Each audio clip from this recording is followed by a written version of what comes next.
I think the new title of this movie, since that Star Wars story shit is never going to connect with audiences ever, Lucasfilm, should be Solo, the movie no one asked for.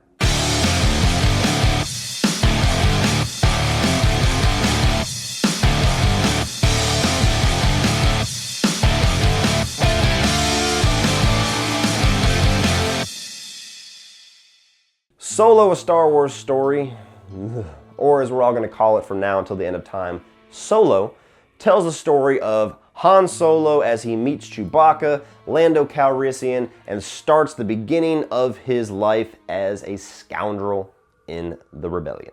Well, we're here, guys. We're at the next little side chapter of these Disney Star Wars movies. We got Rogue One a couple of years ago. A lot of people loved that movie. I had quite a few problems with it, but Solo, a Star Wars story is the first movie that seems to kind of get away from the timeline that we were already kind of set forth as far as Death Stars and all that kind of stuff. This is just telling a nice little side story about a beloved character. Now, as nice as that sounds, let's be honest, nobody asked for this movie. I didn't see anybody online in the years leading up to this movie actually coming to theaters that was just jumping up for joy for a Han Solo movie. And if I can just go ahead and get my thoughts out on this before I even talk about the movie, I'm really starting to get kind of burnt out on Disney Star Wars ideas, because they're already talking about doing a Lando spinoff, they're talking about doing an Obi-Wan spinoff, they're talking about doing a Boba Fett spinoff. Can we get out of the nostalgia bubble for a while? We have this vast entire universe of Star Wars movies to talk about. You got Knights of the Old Republic, all these different stories you could get into that are so much more interesting that fans are clamoring for, that we will go and line up the day before to go see. And you're giving us these ideas that a 4-year-old could come up with. A Han Solo movie. But anyway, Solo, a Star Wars story. I saw it. Was my expectations very high for this movie? No. Was my enjoyment level very high when I left the theater? It was pretty high, I'm not gonna lie. This movie actually exceeded what my expectations were, despite my expectations being so low. Now, don't get too far ahead of yourself. It doesn't mean this movie is awesome, but I did enjoy myself. So let's get into why. Right off the bat, I like the fact that this movie is kind of a scaled down story for a Star Wars movie, because Star Wars movies tend to be very epic and grand and monumentous with the story and the stakes and the vast planets and everything that are all kind of collaborating on this war.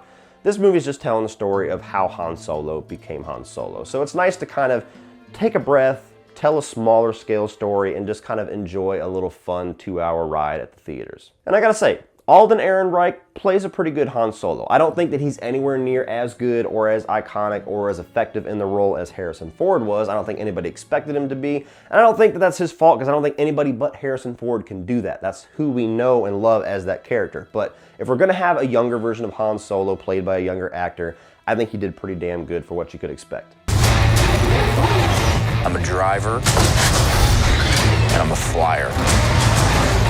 I waited a long time for a shot like this. What do you think? Well, what do you know?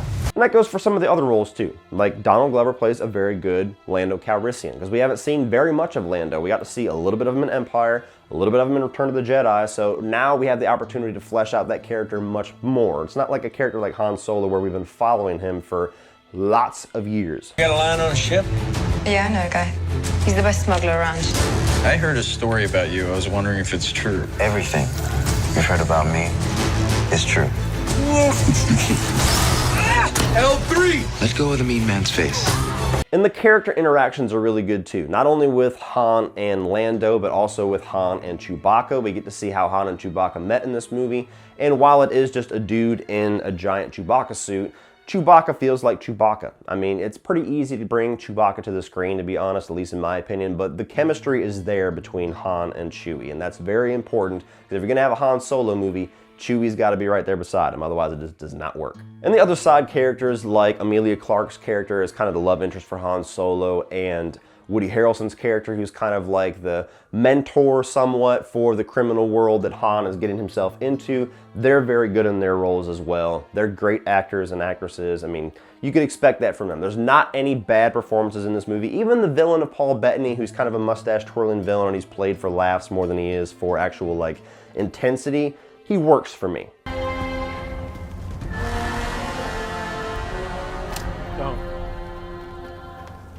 Must have known you'd see me again. I was counting on it. Just didn't plan on it being so soon. course, now you've got a problem. Big problem.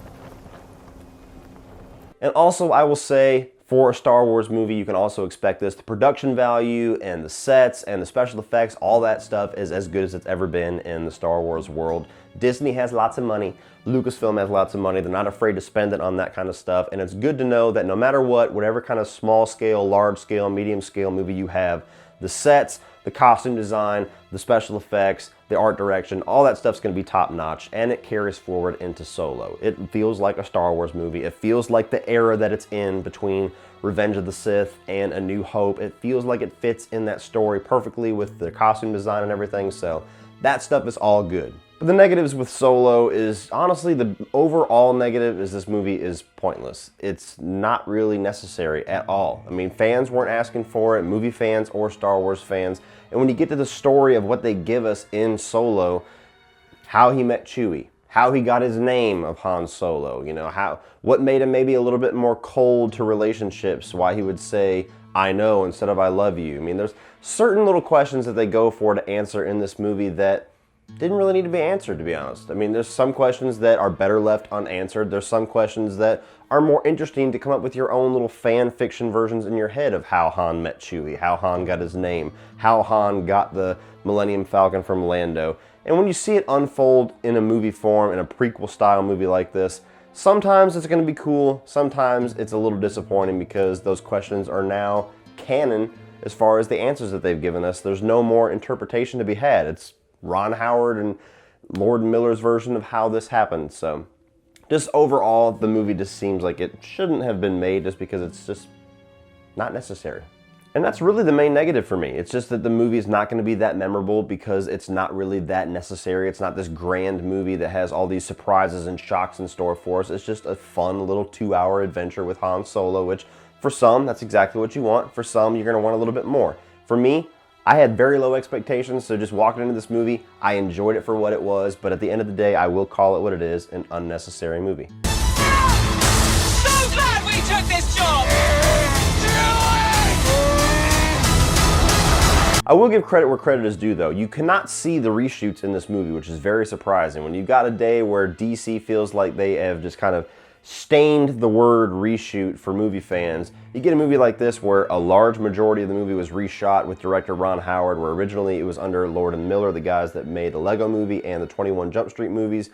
They weren't meshing with what Disney wanted, apparently. There's lots of different stories out there. Nonetheless, they were fired or let go or decided to leave, and Ron Howard came in to finish this movie, reshot a lot of it, and you don't see the reshoots. You don't see shifting tones. You don't see weird scenes that are definitely one director and the other scene that's definitely another director, like another big budget superhero movie that we saw last year, Justice League.